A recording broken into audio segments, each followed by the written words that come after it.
Today marks 90 years since the notorious crime couple Bonnie and Clyde had a shootout with police in a Joplin neighborhood.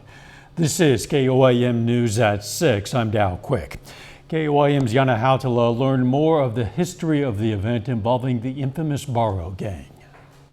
The policemen only got off 7 or 8 shots the entire time, and they were shot at literally hundreds of times. Infamous crime couple Bonnie Parker and Clyde Barrow met in Texas in 1930. They committed crimes together across multiple states with their gang. The group stopped in Joplin in 1933 after robbing several businesses. Clyde loved this apartment because it had 360-degree view around the entire house. The living quarters is upstairs.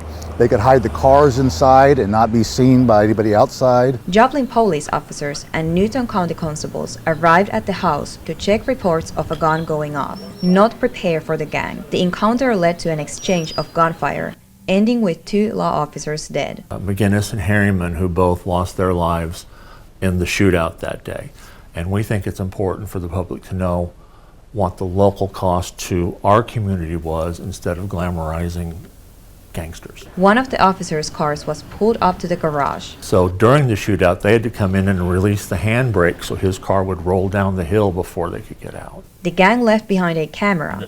These photos helped to identify the gang. Bonnie could go around pretty freely. Nobody knew who she was, and she could go buy food, she could go buy goods, she could rent apartments. It would be just over a year later, in 1934, that investigator killed Bonnie and Clyde in Louisiana. In Joplin, Yana Hautala, KOAM News.